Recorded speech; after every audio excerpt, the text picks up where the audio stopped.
Hey guys, welcome to the Shermichael Singleton Show. And boy, we got a whole lot to talk about today, from the economy to Bernie Sanders and an interesting exchange with RFK. I guess Bernie forgot how rich he was. And we'll talk a little bit about immigration. It is a big issue, and Donald Trump is delivering on his promise. And the media. Oh God, the media. Is there anything good anyone can really say about the media today? Well, I don't really know. We're going to talk about it on the Shermichael Singleton Show today. But first, I want to start off with this clip from some members of Congress, all Democrats, of course, talking about the recent pause that President Trump attempted in terms of federal spending. Let's roll that clip and we'll talk about it on the other end. This decision is lawless, dangerous, destructive, cruel. It's illegal. It's unconstitutional. This president has exceeded his authority. He has violated the Constitution. The chaos that this is creating is horrendous. People should think about the mom who doesn't know if she can get her kid to childcare today. If you drive on a road, you're impacted. If you get health care, you're impacted. If your children are being educated in our schools, you're impacted. He is breaking the law. This is what a king does. That's what Democrats do. This is what a king does. And the media, of course, they're friends. They perpetuate these narratives. It's all fear tactics to make you afraid of trying to save more money. But let's just cut the crap here for a minute. Congress holds the purse strings. They set the budget. We all know that. But for too long, these bureaucrats have been letting our nation's financial health crumble like a stale cookie left out in the rain. And now I'll give credit where it's due. President Trump tried to light a fire under these do-nothings by shining an unflinching spotlight on our nation's monstrous $36 trillion in debt and growing. By the second, by the way, you can look up the debt clock on Google if you don't believe me. But why did President Trump attempt to do this? Because unlike you and me, the clowns in Washington seem to think money grows on trees. I wish it did. Or maybe there's some magical bottomless government issued credit card where they can just keep swiping, swiping, and swiping. Well, the reality is we can't do this, and nor should our government with our hard earned dollars. Now, picture this. Every month, you sit down, check your bank account, and you know damn well you don't have an infinite credit line or unlimited amount of money. You budget, you plan, you pay your bills. Because, well, if you don't, well, guess what? You're pretty much screwed. That car is going to get repossessed. You're getting kicked out of that apartment, or you're losing your home due to foreclosure. So most of us try to stay on top of our obligations. Yet right here in DC, over on Capitol Hill, where I'm currently filming our show, our so-called leaders treat the federal budget like it's a never-ending shopping spree at the world's biggest flea market, tossing around cash like it's confetti at a parade, or maybe they're at a strip club. But hey, I'm not judging. All while pretending like there's no limit to their spending. So let's break this down. Our nation's federal debt isn't some abstract number on a page. It's a ticking time bomb, a financial grenade just waiting to go off and leave every American picking up the pieces. But Congress doesn't seem to care. Every day that the debt grows, we edge closer and closer to fiscal catastrophe. That's going to saddle future generations with the mess we're making today. Your kids, your grandkids. And what do our so-called leaders do about it? Instead of facing the music, the Democrats keep pushing for more spending, more government programs that are supposed to make your lives better, more government intervention, hundreds of billions to Ukraine. Well, I think we've all had enough of that. They'd rather throw money around like it's a never-ending potluck dinner than actually fix the damn problem. Well, folks, at some point, we all have to say enough is enough. And let's talk about those sprawling social programs, the ones that's supposed to lift everybody up. They were supposed to be the lifelines for America's most vulnerable, right? And I think most of us are all for taking care of those in need. But what do we see? Well, we see inefficient, bloated systems where billions vanish into administrative overhead and redundant spending. A mere pause, we're not talking about forever, just a mere pause would force an honest conversation and an honest look at these programs. Any chance to cut the fat and put money where it really counts, where it really makes a difference. But Democrats don't want to do that. But doing so, which is what President Trump attempted to do, would be one step in the right direction of at least trying to cut back some of our reckless spending. But nope, The left and their media lackeys slam that idea as reckless, all while conveniently ignoring the fact that their own policies have helped balloon this debt into an unstoppable beast in the first place. It's crazy, isn't it? The very folks who claim to be champions of the common man, the Democrats, who shout about fairness and equality, are the ones who refuse to confront the reality of our fiscal irresponsibility. They keep stuffing Washington's coffers and their lobbyist friends and their big donors with unchecked spending, all while dismissing any call for accountability as a political maneuver. And let's be real here. Their inaction isn't just a failure of leadership. It's frankly a betrayal of every taxpayer forced to bear the burden of this fiscal madness. And then there's the liberal media. Oh boy, we cannot forget about their friends in the media. Instead of keeping an eye on government spending, they've turned into cheerleaders for the status quo, cherry-picking stories and spinning narratives to distract you and I from the real issues. An economy slowly being strangled by debt growing faster than your neighbor's weed garden. And I don't know about you guys out there, but I don't like my neighbors having bad yards. But that's sort of what it's like. And no one seems to care. But President Trump attempted to provide a solution to a really, really big problem. Democrats would have you believe that President Trump, who is someone who I think really recognizes how big this issue is the problem. They believe he is the problem for actually trying to tackle lowering the debt. Now, how in the world does that make any sense? It just doesn't. When Trump proposed a spending pause, which I believe was a bold move meant to force Congress to confront its reckless habits, the media jumped in. They called it dangerous and destabilizing, as if any attempt at fiscal discipline were some kind of attack on freedom. But let's be clear, the real danger is all that uncontrolled spending piling up debt so monstrous is going to ruin us all. The current debt right now is about $100,000 per American. Think about that. You'd have to work all year long and give all your money to the government in order for us to pay down the debt. Imagine if your bank were to let you write unlimited checks until you eventually went bankrupt. That's essentially what our government is doing. That's exactly how Democrats see the federal budget. They act like America's financial resources are an endless reservoir available to be squandered without any consequences. But every time you sit down to pay your bills, you're slapped with the reality you don't have an unlimited amount of checks to write. Shouldn't our federal government operate under that same understanding of being champions and being the guardians of your tax dollars? So why should our government be allowed to act like it's immune to the consequences of spending?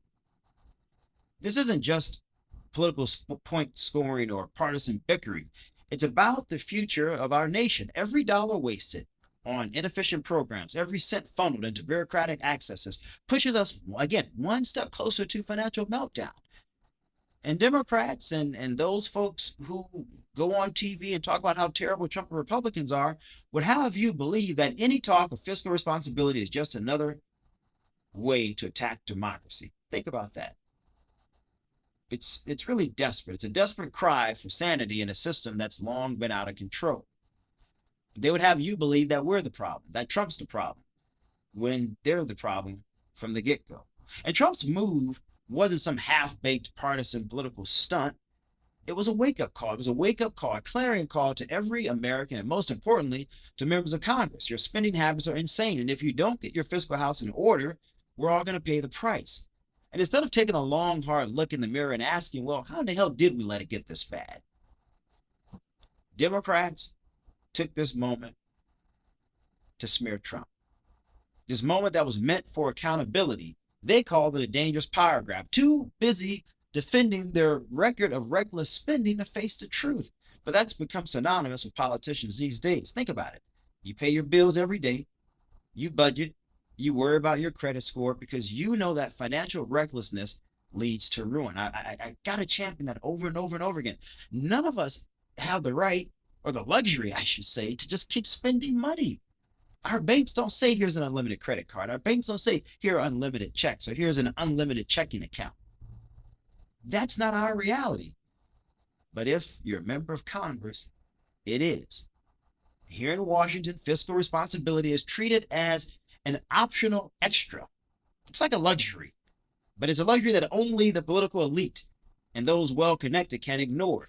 This is the grand irony of our time. While ordinary Americans count every penny, our government is on an endless spending spree, cheered on by Democrats and ignored by the folks in the media who are supposed to keep all politicians accountable. And you know what's even more terrible and crazier about this? The narrative these folks spin. For too long, they've been content to just let Washington's unchecked spending run rampant, all while pretending to care about the vulnerable. Instead of holding politicians accountable and asking, well, shouldn't we handle the debt? Or how did we end up with over $30 trillion in debt? The folks in the media keep spitting the same line coming from Democrats. That it's Trump that's the problem. Trump is the one who's dangerous. It's Trump who's on this dangerous power grab. They use that as an excuse to push an anti-American, in my opinion, agenda. And Trump's calls and any Republicans' calls to try to tackle this thing, well, they say that's an anti-government agenda. It's a narrative designed to distract you from the very real damage being done to our economy. And here's the kicker. Why do they care? They don't. Why should they care? They don't. Because it's your money, our money, that they're playing Monopoly with, while most of these folks go back to their multi-million-dollar homes, laughing all the way to JP Morgan Chase or Wells Fargo or Bank of America. They'll be fine, while the rest of us are left struggling to pay off the debt from their bad deal. So here's the bottom line, plain and simple. Our national debt isn't a ticking time bomb only. Every day of complacency brings us closer to a complete explosion, a meltdown. And the Democrats want to keep spinning their narratives and defending the status quo. Democrats want to keep defending the indefensible. They want to keep defending this current norm. But I think the American people see right through this charade. We deserve better. We deserve leaders who face the uncomfortable truths about our nation's finances. And maybe you don't like President Trump, but you got to admit, at least Trump is the one trying to take real steps towards reining in this runaway spending that's dragging us toward disaster. So now it's time for Congress to take a long and hard look at its spending habits and realize that the era of endless borrowing is over. We've had enough. Just as you wouldn't ignore your credit card bills until you're buried in debt, our government must learn fiscal discipline. This isn't a luxury. It's frankly a necessity.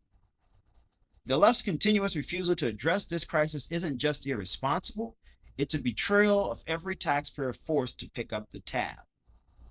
And that's just a reality. They don't really care.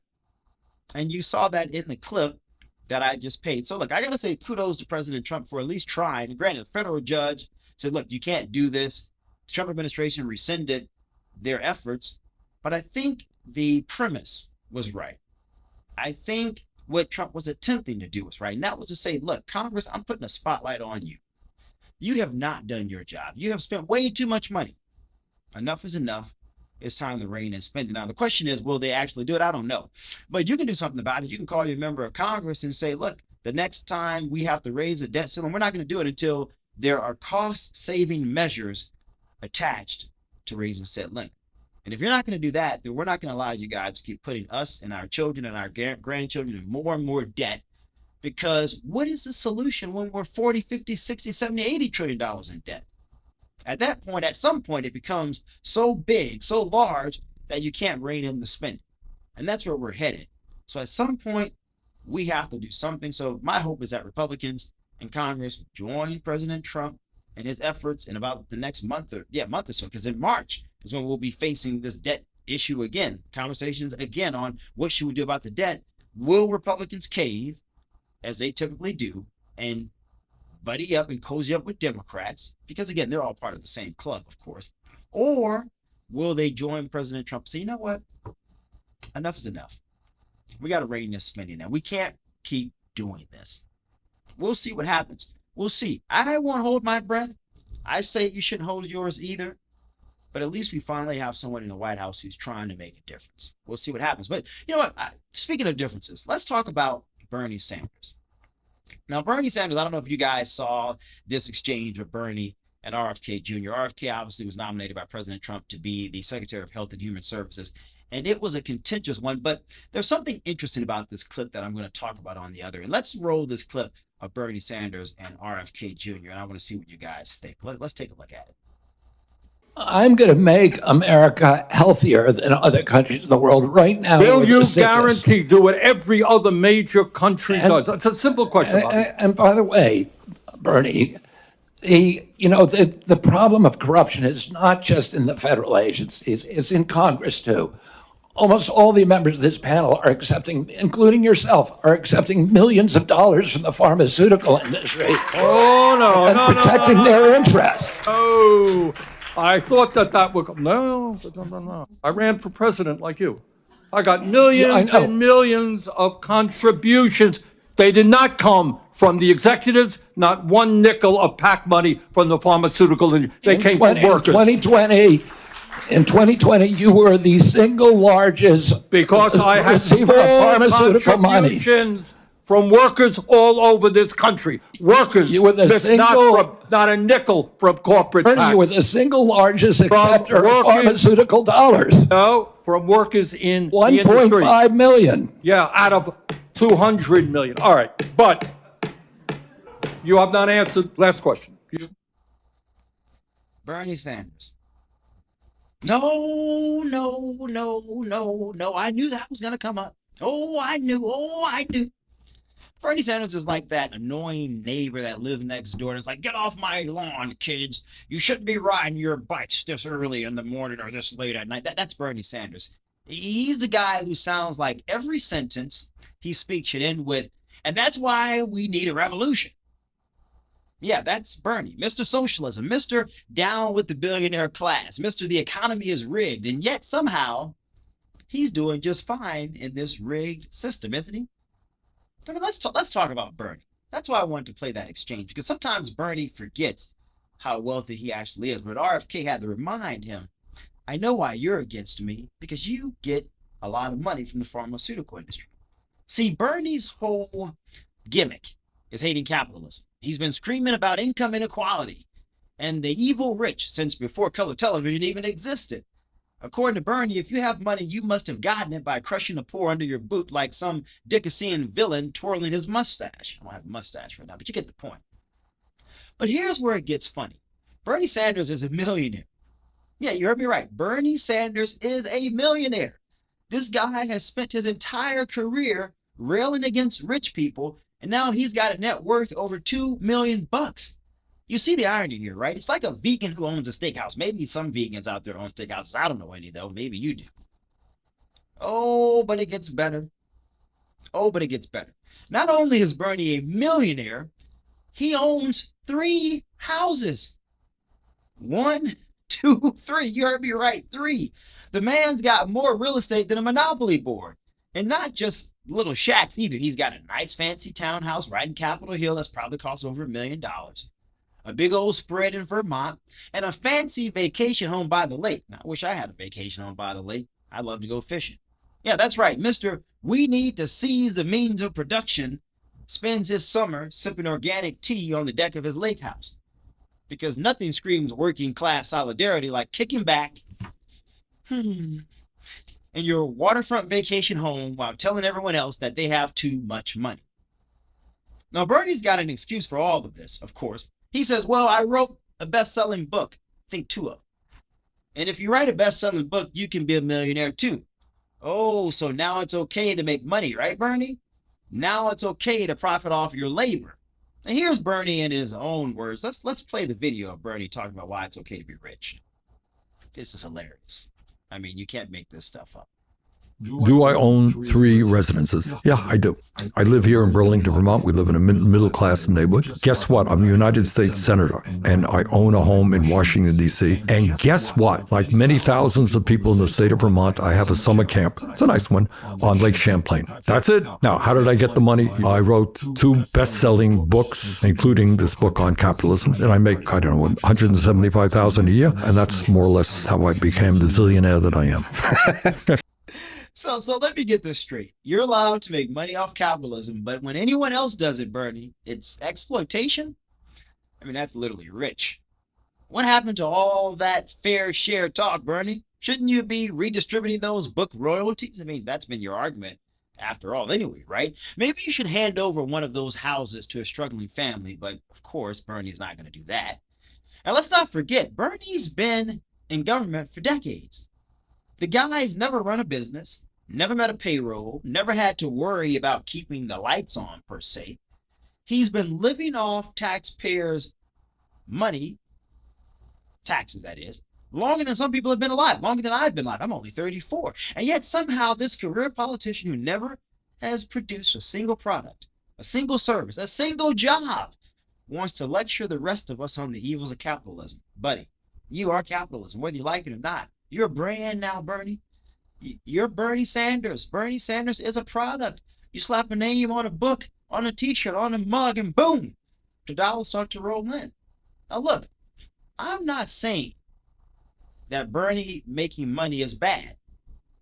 I'm not saying that what Bernie Sanders is doing in terms of taking care of his family, buying a nice house in D.C. or on the lake, or this beautiful sprawling compound in Vermont is a bad thing. I'm not saying any of that.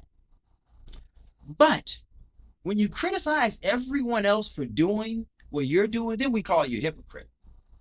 Now look, Bernie, I'm not mad at you for putting your name on a book, writing a couple books, I should say. I'm not mad at you for slapping your name on a t-shirt, on a coffee mug. I'm not mad at any of that. But what I'm saying, Bernie, you shouldn't be living and talking double talk, living two lives. You act like you're a man of the people, but you live like you're rich. And again, I'm not saying Bernie shouldn't be able to make money. That's not what I'm saying at all. I think anybody, even Bernie Sanders, should be able to make money. That's the beauty of capitalism. It lets people like Bernie accidentally become millionaires while ranting about how evil the system is. I mean, it's just crazy to me. It's baffling. But here's the deal. If you spend your whole career demonizing wealth, then turn around and enjoy all the benefits of it, I, again, think that makes you a hypocrite. You can't scream, eat the rich, while you're licking your caviar. I don't know if Bernie likes caviar or not. But again, you can't scream, eat the rich, while you're going after the very class of people that you're now a part of. Again, it makes you a hypocrite. And yet Bernie's followers don't seem to really care. Nope, they still chant tax the rich while wearing $60 Bernie Sanders sweatshirts made in some Chinese factory with slave labor. They still claim capitalism is evil while buying his book on Amazon with a credit card from a big bank or American Express. It's like they've got selective blindness. Capitalism is bad, but my guy, Bernie, you're getting rich off of it. And to his supporters out there, your guy Bernie is now a millionaire. He is effectively rich. But oh, that's fine. Oh my goodness. The cognitive dissonance is off the charts. It's almost impressive when you really think about it. So what have we learned about Bernie? Which is what RFK essentially was highlighting in the video we just watched. That socialism is a great way to make money as long as you never actually implement it. That yelling about the evils of capitalism is a great way to get rich. If you've got a good marketing strategy, you might be able to get rich like Bernie. And Bernie Sanders is proof that the American dream is alive and well, because only in America can a guy spend his whole life screaming about how unfair the system is while the same system makes him a millionaire with 3 houses. That's not socialism, folks. That's capitalism at its finest. Now, excuse me, I need to go and write a book about why capitalism is so bad and sucks. Maybe I'll make a few $1,000,000 off of it, buy a lake house, and then go tell everyone how much money I've made, but then tell them they have made too much and they can't make too much. I mean, it seems to have worked for Bernie, so I mean, why not? Maybe it'll work for Michael too. That's the irony in politicians. They say one thing and then they do something completely different. But none of us are surprised by that. And that's what RFK was trying to highlight. RFK was essentially saying, of course you're going to be against someone who's a disruptor like me. Maybe you don't agree with all of my ideas, and that's okay.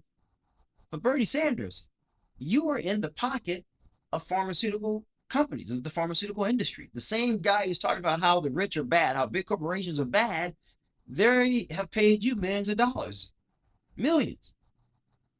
And sure, you wrote 2 books and maybe you've had some investments and maybe you've done some other things, but all of those things seem to be antithetical to your whole ethos of spreading the wealth.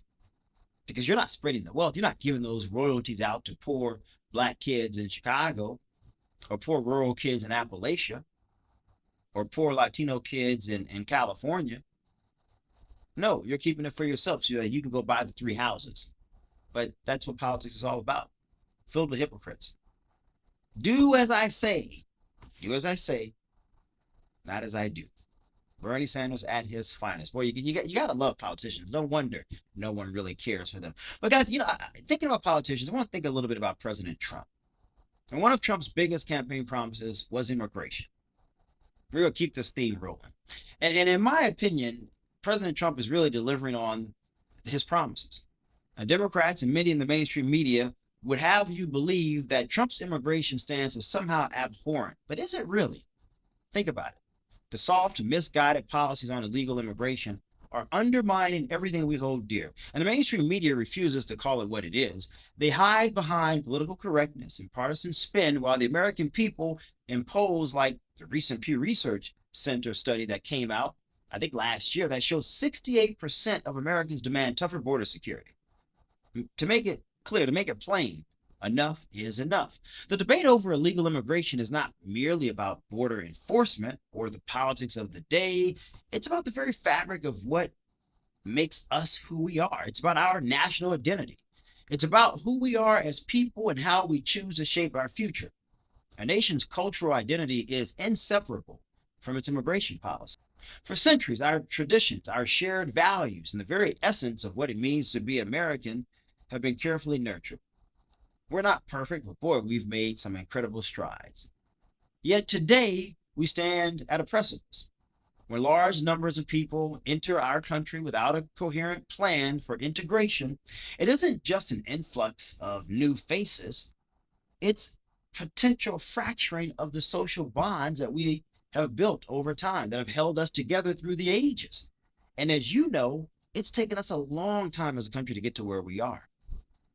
Whether you supported President Trump or not, his immigration policies were born out of a desire, I believe, to preserve the American way of life, a way of life built on shared values and common purpose. His push for enhanced security at the border and strict enforcement of immigration laws wasn't and isn't about exclusion for its own sake.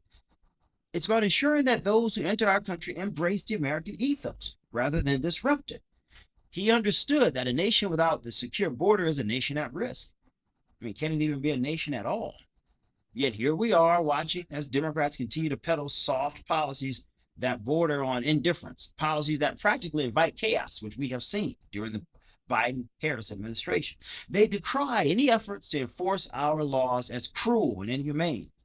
Yet they have no problem turning a blind eye when unchecked immigration is allowed to run rampant.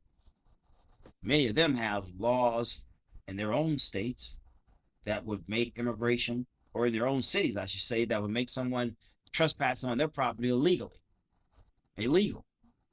But they don't mind people trespassing in our own country illegally. It's okay. In the mainstream media, well, they twist every word, every policy into a partisan witch hunt. Consider the scandal of detention centers, particularly in Guantanamo Bay. Under Bill Clinton, roughly 45,000 migrants were detained there, and yet the outrage was conveniently muted. Shh. No one said a word. Now in 2024, with the Biden administration extending contracts with private prison companies to manage those centers, critics weren't quick to label them as concentration camps or gulags. But here's 2025. And President Trump is doing what Clinton did, doing what Joe Biden did, and no one called them concentration camps, no one called them gulags. This selective outrage is not about human rights or national security. It's about political convenience. Let's be perfectly clear. Enforcing immigration laws and securing our borders is not an act of xenophobia. It is a sovereign necessity. And without clear rules, we are literally risking diluting the very values that have made this nation so strong. Unregulated immigration without a proper system for integration threatens the social cohesion that binds communities together. And let me remind you, about the recent Pew Research Center poll that showed 68% of Americans agree that illegal immigration is a serious problem and that our borders should be more secure. These are not fringe opinions. They reflect the will of the American people. Yet, while the polls tell us that most Americans demand tougher stances, our so-called progressive leaders, mostly Democrats, folks in the media, maybe some Republicans, continue to offer soft, ineffective policies that sacrifice national security on the altar of political correctness. They prefer empty rhetoric and virtue signaling over the hard choices necessary to protect our way of life. They're more interested in scoring political points on MSNBC than in preserving the traditions and values that built this great nation. Now, this argument that immigration fuels American innovation and diversity, no one can deny that immigrants have contributed immensely to our country. The Irish, slaves, a whole host of other people bringing fresh ideas, relentless energy, and drive for a better life. But there's a crucial caveat. Immigration without integration is unsustainable. If we let the process be dictated solely by numbers and emotion without any thoughtful plan to assimilate newcomers into our cultural framework, we risk shattering the very social bonds that have made us strong. The truth is, this debate over illegal immigration is less about policy and more about politics. Today's media landscape is a carnival of partisan point scoring. When one administration defends strong border security and another is lambasted for doing essentially the same, it exposes a moral double standard that undermines an honest discussion. It isn't about protecting human rights or public safety, it's about political convenience. And that is something we the people, must confront head on. Our country's strength has always been rooted in its ability to evolve without losing its core identity. We must ask ourselves, how do we strike a balance between welcoming those who seek a better life while also preserving our cultural heritage that defines us as Americans? Now, look, this answer I recognize, and I will even admit, hell, it isn't easy. It isn't found in taking extreme positions one way or the other. It isn't found on necessarily keeping everybody out. But it also isn't found in open borders without a plan. It lies in deliberate, principled approach that values both security and genuine integration of new Americans, which is what I think President Trump is attempting to do. Nowhere in the Constitution does it say that anyone from anywhere in the world can just come into the United States of America whenever they want. So this is the challenge before us. The challenge that demands we look past partisan rhetoric, question the narratives coming and fed to us by the mainstream media, and embrace policies that truly safeguard our nation's future. We owe it to ourselves and to the generations that follow to have a conversation that isn't diluted by political correctness or half-truths that we often hear from Democratic narratives. Just remember this. This isn't just about immigration. It's about who we are as Americans and what we stand for. It's about ensuring that as we move forward, our shared values, our traditions are not lost amid the clamor of unchecked policy and partisan spin and open borders. The time for soft answers and empty rhetoric has to come to an end. Do you ever notice how many of us just don't trust Democrats anymore or the media? Now, I'm not a Democrat. I'm a conservative. I'm a Republican. But I do remember once upon a time when people like Barack Obama and Hillary Clinton even had tough stances on immigration. That is not the case anymore. And if you say anything bad about immigration, then you turn on the mainstream media and you're being lambasted over and over and over again. You're being called racist. You're being called xenophobic. That's what we hear all the time about President Trump. Oh, he's the next coming of Hitler. I mean, it's absurd, some of the stuff, the rhetoric you hear coming from these mainstream outlets. People just turn it off. Which brings me to the media. Notice how nobody trusts the media anymore. I mean, seriously, if trust in the media were a person, it'd be the guy who borrowed $50 from you in high school and promised he'd pay you back, and then he disappears for 10 years, and one day you're at a gas station and see him pumping gas, and the guy acts like he doesn't even know who you are. Yeah, we all know that guy. You remember him. You saw him at that gas station pumping gas. Like, oh, hey, remember I loaned you that thing? He's like, I'm sorry, who are you again? Well, that's how the media is. That's the media. They took our trust. They spent it all on a bunch of hookers and blow. And now they want us to believe them again? I'm sorry. That ship has sailed, and it's currently sinking in a sea of its own BS. So this brings us to the media. Now, you know how nobody trusts the media anymore? I don't. You don't. I mean, seriously, if trust in the media were a person, it'd be like the guy who borrowed $50 from you in high school, promised he'd pay you back, then disappear for 10 years, and then one day you see him at a gas station and then he acts like he doesn't even know you. That's the media. They took our trust and spent it on a bunch of hookers and blow, and now they want us to believe that they're telling the truth? I'm sorry, pal. That ship has sailed and it's currently sinking in its own sea of bullshit. Now let's talk numbers. Because the numbers don't lie, though if you work in the media, you can definitely make them dance like a monkey at a street fair. According to Gallup 2024 poll, trust in the media is at an all-time low. Just 32% of Americans trust and have trust in the media. That's just 1/3 of the country. That's less than the percentage of people who still think Elvis is alive. Think about that. More people believe the king of rock and roll is out there somewhere flipping burgers in Arizona and at a truck stop than believe the evening news is telling them the truth. That's not just a bad look. That's a funeral procession with a news anchor in the casket. So what happened? Why does everybody think the media is a bunch of dishonest, self-righteous, self-serving hacks? Well, maybe it's because they are like dishonest, self-righteous, self-serving hacks. I don't know. Just a wild guess, I guess. These people spend 24 hours a day, 7 days a week lecturing us about morality, about truth, about justice, while they're out there fudging statistics, taking orders from corporate overlords and cozying up to the very people they're supposed to be holding accountable. I mean, the media is literally an arm of the Democratic Party. Objective journalism? Please. That's like saying fast food is nutritious cuisine. Yeah, you might dress it up, but it's still the same deep-fried garbage, just with fancy wrappers. And don't even get me started on the left-leaning thing. The media's bias is so obvious, it should be a crime. But again, it's sponsored by the DNC, so hell, who's surprised by that? You ever watched a press conference when a Democrat is in office? Like literally, one day when you're at home, turn on MSNBC, when there's Democrats at a press conference, and see what the media does when they're asking questions. And it's literally like a celebrity roast, but the only joke is how soft the questions are. Oh, Mr. President, how do you manage to be so compassionate while being so incredibly good looking and decent? Oh, Madam Speaker, when Speaker Pelosi was Speaker, did you ever get tired of saving democracy every single day? How many of you guys remember that when Trump was in office the first time around? Well, expect for that to come back now that he's back. But when Republicans step up, oh my God, it's like a courtroom drama where Trump is the defendant. Well, President Trump, is it true that you hate poor people, minorities, and small animals? President Trump, is it true that you're constantly dividing America? Aren't you tired of dividing America? Republicans, isn't it true that Donald Trump is a divisive person? You hear that over and over and over again. This isn't journalism anymore. This is practically storytelling. These people are not reporters. They're script writers for a political soap opera. I mean, they belong more so in Hollywood than at a network. They don't tell you what happened.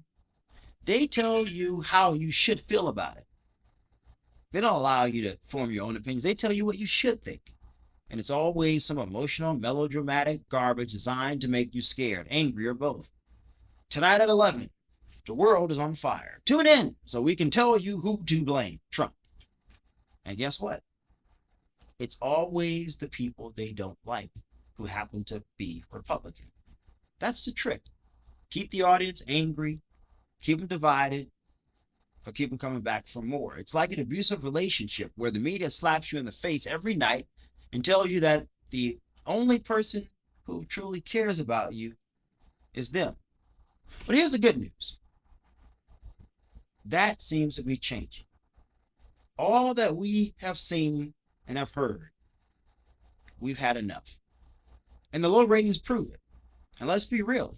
The left-wing bias isn't some conspiracy theory coming from some right-wing workshop. It's the worst kept secret in America. Journalism schools pump out woke ideologies like McDonald's pumps out Big Macs. These kids graduate with degrees in women's studies or critical race theory, and then they go straight to work at MSNBC, where their job is to tell you why capitalism is evil while collecting a six-figure paycheck from Comcast. Comcast needs to, handle that, by the way. And don't even get me wrong. I'm not saying that right-wing media outlets like, Fox News, for example, isn't problematic in some regards. I mean, Fox News basically is a retirement home for cranky grandpas who want to yell at the TV. But at least Fox admits its bias. At least they acknowledge, hey, yeah, we're center-right leaning. By the way, I happen to like Fox. And CNN, well, you know, they pretend to be neutral like a referee in a boxing match who's secretly flipping one fighter brass knuckles. So what's the answer? How do we fix it? Well, here's a radical idea. How about we stop taking these people seriously? How about we treat the media like who they really are, entertainers with press passes? The news isn't about informing you anymore. It's about manipulating you. It's about making you think what you see is real, even though your subconscious is telling you that it's not. It's like pro wrestling. It looks real, feels real, but in the end, it's just a bunch of rich guys putting on a show for the cameras. And the sooner we all realize that, the sooner we can start thinking for ourselves again. But hey, what do I know? I'm just some guy with a microphone and a bad attitude. Meanwhile, the talking heads on TV will keep spinning their stories, making the executives richer and richer, cashing in their paychecks, and the cycle will continue. Because that's what the media does. Because the truth, well, who cares about that, right? Well, I'll tell you this, the truth is simple. The media doesn't want you to trust them. They want you to need them. And as long as we keep falling for their act, they'll keep feeding us with the same old shit sandwich and calling it journalism. So chew carefully, folks, because whether it's MSNBC, the New York Times, the Washington Post, one thing's for sure. If their lips are moving, there's a pretty damn good chance that they're not telling you the truth, that they're lying. Now, somebody's going to watch this clip and they're going to say, now back to you in the studio, where I'm sure some guy's about to fact check the hell out of me and everything I just said with a panel of other people who are going to say, yep, you're right, Shermichael is a bigot and he's wrong and he's a liar and he's spreading disinformation and everything he said in that video is going to cause democracy to end. You know, that's the world of fact checkers. But that's the norm of today. Whether it is President Trump trying to rein in spending, Democrats will say it's reckless, it's dangerous. The media will parrot those talking points. Whether it's RFK Jr. just trying to get confirmed and whether you agree with all of his positions or not, trying to just say, hey, I think we can do things better in terms of healthcare. You're going to have a senator like Bernie Sanders, who's Mr. Against the Rich, who's now worth $2 million, 3 houses, say you're not the right guy for the job, while pharmaceutical companies are pumping his campaign coffers.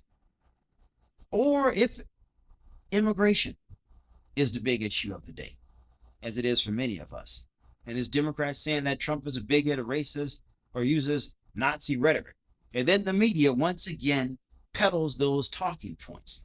Or is it just the media itself that is really the problem here?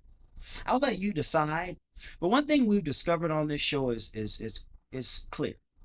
The days of fair Democrats, you know, when President Reagan was in office, or even when Bill Clinton and Ron and Newt Gingrich worked together to control spending and make sure that the economy was flourishing for all Americans. Those days are over. Democrats are as biased as heck, and they don't hide it. They don't even look for ways to work with Republicans anymore. And the media, which once upon a time was a fair and objective arbiter of the truth, that neutrality is gone. They're not objective anymore. They might as well be Democrats. Think about how many journalists probably voted for President Trump. I bet most of them didn't, with the exception of folks at Fox News and News Nation, and maybe those of us here at We the Free. Think about how many of them voted for Kamala Harris and Joe Biden. The vast majority of them. And that's the crux of the problem right there. They don't hide their bias.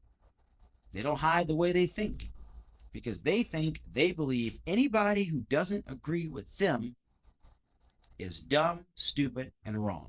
And it's their job to teach you what the truth is. I'm Shermichael Singleton. This has been the first episode of the Shermichael Singleton Show right here on We the Free. If you are not a paid subscriber, make sure you become a paid subscriber. We need you. You becoming a member of the network, joining our ecosystem, joining our family, allows us to do more great news shows, more great firearms training videos, and more great dynamic action-oriented content. Come on over, join us. Leave that liberal mainstream news media where it belongs, because you can't trust it, but you can trust us on We the Free. I'm Shermichael Singleton. Until next time, take care, guys, and God bless.